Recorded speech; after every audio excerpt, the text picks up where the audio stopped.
akhir-akhir ini, untuk dua hari terakhir ini, Siap. kasus itu sudah mulai melandai, ya. Siap. Beda dengan 4 hari 5 hari yang lalu, Siap. rupanya itu sampai 30-an, 36, 50-an. Siap. Kalau 4 hari 5 hari yang lalu. Siap. Nah sekarang kemarin malam hanya 6 orang, tadi malam tambahannya cuma 8. Artinya kita melihat mengikuti kasus ini Siap. mulai melandai. Yang mudah-mudahan seterusnya sampai saya nggak tahu apalagi hari ini.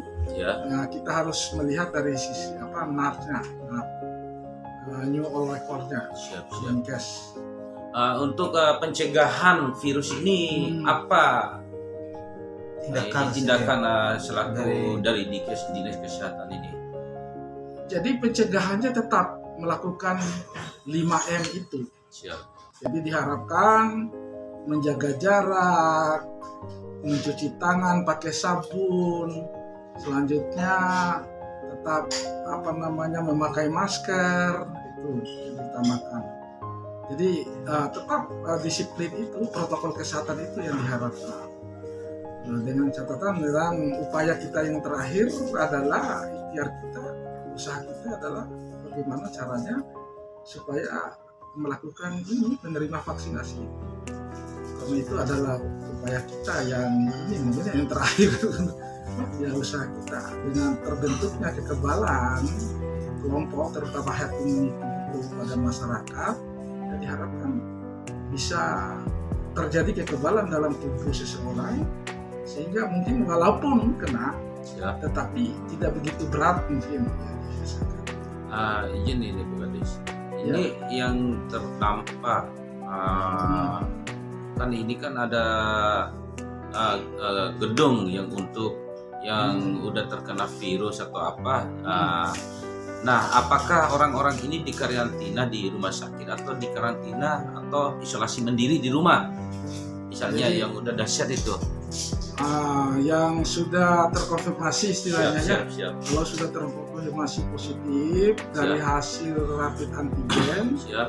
ya baik di rumah sakit maupun di puskesmas akan dilakukan ini isolasi. Isolasi itu tergantung ketika kasusnya masuk golongan kasus sedang atau berat, ya tentu harus dilakukan isolasi di rumah sakit. Sedangkan kalau kasusnya ringan atau tanpa gejala, ya dilakukan isolasi mandiri pun boleh, tergantung penilaian dokter. Tergantung penilaian dokter. Rekor yang yang terkena virus ini Omikron ini sudah berapa itu? Jadi kami juga belum bisa mengatakan itu Omikron atau tidak ya. Siap. Yang jelas kami tetap berpatokan pada penanganan virus lama istilahnya. Berarti COVID-19. Tetap mengatakan COVID-19 dulu karena Omikron itu pengujiannya harus dilakukan di Jakarta. Di lab Jakarta. Ya, laboratorium Litbangkes ya. Penelitian dan pengembangan, pusat penelitian dan pengembangan ada Kementerian Kesehatan Republik Indonesia. Berarti untuk jalurnya penyakit Omikron itu dikategorikan ganas atau ringan itu, Pak Gadis? Sebenarnya sama saja ininya, gejala-gejalanya itu hampir sama, cuma kelihatannya kalau Omikron itu lebih cepat menularnya, ya. Tetapi lebih ringan kelihatannya, rendah. Ini. Ya, kalau lihat kasus-kasus yang selama ini walaupun belum dibuktikan, tapi sepertinya memang itu sama seperti yang sering disiarkan oleh Kemenkes itu tentang perbedaan Omikron dengan Delta itu ya hampir sama.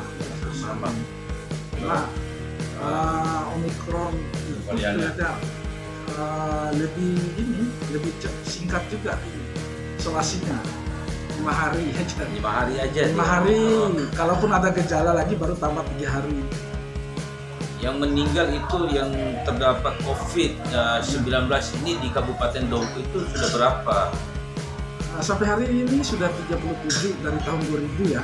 dari tahun 2020 Siap. sampai dengan 2022 ini sudah 37 orang 37 orang. yang sembuh total itu Yang sembuh total hampir 2.000 kan. hampir 2000. Dari kasus 2.000 lebih, 2.300 lebih. Yang kategori untuk menjalankan vaksin di Kabupaten Dompu ini masuk ke era 2022 ini, Iya Gadis. ya. Nah, rekor untuk yang vaksinasi ini di Kabupaten Dompu ini sudah jumlahnya berapa itu? Itu capaian sampai hari ini sekitar 80 lebih persen ya, 86% Siap, untuk dosis pertama. siap, Terus untuk dosis kedua sudah mendekati 70%, 66%. siap. Untuk dosis ketiga yang masih rendah ya, Masih karena rendah. memang selang waktu antara dosis kedua dengan dosis ketiga itu sekarang perubahan baru minimal 3 bulan. Dalam kegiatan tadi, izin nih Pak Gadis, dalam Ya. kegiatan tadi ada kunjungan mulai dari Bapak Kapolres Dompu, Ya, Bapak Dandim, dan Ya. Bapak Kapelda dan Kopolpindak Dompu. Ya. Gimana tanggapan? ya dalam kunjungan beliau-beliau tadi melihat proses penginputan data vaksin, hasil vaksin yang dilakukan ya Siap, oleh tim piker yang dibentuk. Ya, ada bantuan tenaga dari Polres Siap. yang bahkan ini lagi siap, melaksanakan tugas, dan ini beliau-beliau melihat secara dekat, secara langsung bagaimana sih proses kerja untuk data untuk memperkecil antara data manual dengan data piker atau KPCPN. Jadi KPCPN Komisi Percepatan Ekonomi Nasional itu. Jadi data KPCPN itulah yang dipakai oleh pusat untuk menghitung berapa sih persentase Dompu pencapaian dosis pertama, dosis kedua, dan dosis ketiganya. Dilihat dari KPCPN. ada nggak dihadiri oleh Bapak Bupati Dompu langsung? Tadi beliau melihat secara langsung. Siap, siap. langsung. Tanggapan Pak Bupati langsung tentang kegiatan di Kes langsung itu? Tentu Bapak Bupati memberikan apresiasi atas Siap. usaha-usaha yang dilakukan ini, ya semuanya demi Dompu ya. Berarti untuk harapan Pak Mamang ke pemerintah daerah Kabupaten Dompu dan provinsi. Ya, harapan kita ya tentu partisipasi dari semua pihak Siap. ya. Terutama OPD juga ikut keterlibatan, sensitivitas dari semua pihak untuk ikut memberikan support pada pelaksanaan vaksinasi. Siap, makasih. Jadi,